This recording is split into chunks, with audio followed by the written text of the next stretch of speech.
aren't safe baby support teams everywhere. So a really big thing is the stakeholder meetings that Judge Seidman brought up.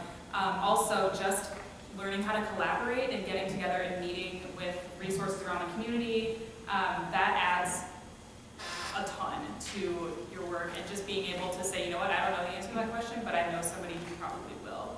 And so that's kind of how I don't know if I'm answering your question correctly, but. Yeah, and it's modeling for the social workers, for the lawyers, GAL, everybody, that if you reach out, you can solve the problem. Yes, collaboration I've found is the key to a role such as mine, just being able to make connections with tons of different organizations that a lot of, I don't even know all the resources in Polk County. Polk County is very resource rich, like we've kind of discussed in our stakeholder meetings, but just being able to reach out to people that you haven't made connections with before is a huge help.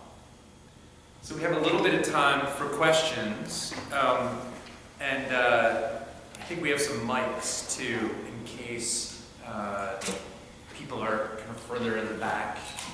Anybody have any questions for the panelists? If 1 minute on the questions, I'm going to turn on the recorder up here to record the Q&A.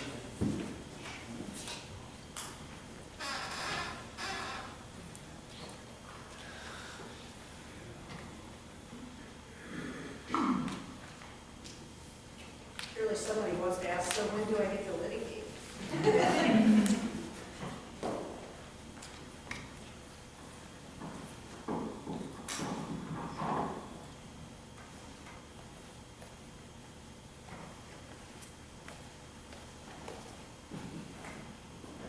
Thanks, Chira. So I guess my question probably is primarily for you, Judge Seidman, but how Why is did it? you rule that? No. No, I'm just kidding. What cases, how is it determined? What cases are 0 to 3, what cases aren't? Who makes that decision? That's a good question. First of all, when a removal happens in Polk County, it's done through the county attorney's office. And they have a couple of investigators that collect the information from the department and go see a county attorney. And so what happened some time ago is that they were drafted into the movement to identify circumstances that might be good for inclusion in our program. So they're the frontline workers. We also have our case coordinator through court administration that's clued in. And what happens is that one of those folks will call Kat and say, hey, we think we got one you might be interested in. Run the general facts by Kat. Am I getting this right, Kat? Yep.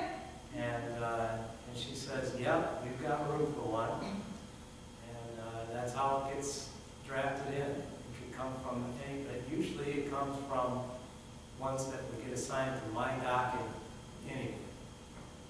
Occasionally we get juicy ones that our case coordinator will say, oh, this sounds good for Simon's little experiment. And so we'll get the one that maybe was headed for a different judge to head that way. But as I said, we keep the numbers between, right now it's 15 cases.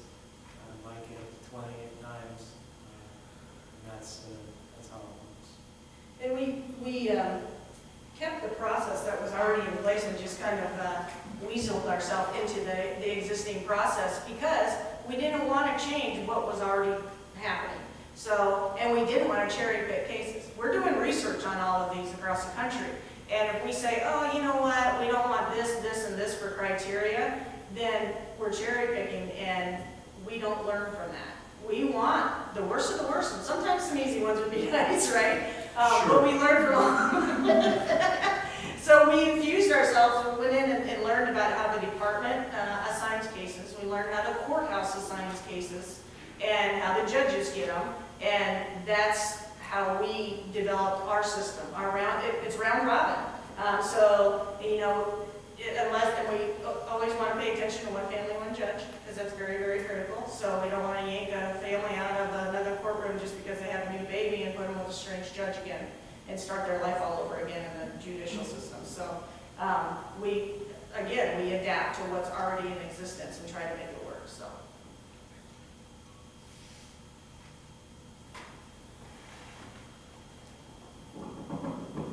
So this question is actually for Dr. Shaw. You had said that for a long time you were the lone ranger kind of in the pediatric world. My question is do you have people that are supporting you now to kind of come in and help you out and take over once you decide that you have finally want some time off and retire? Because I know that without the medical profession there, that this won't be quite as effective, because Brent is trained all this very well on the legal side. So my question was more, how's it going on the medical side? Actually, I am retired now. You wouldn't know it. I say I am from seeing patients every day. But what I did was, I planned my retirement. It took me 5 years.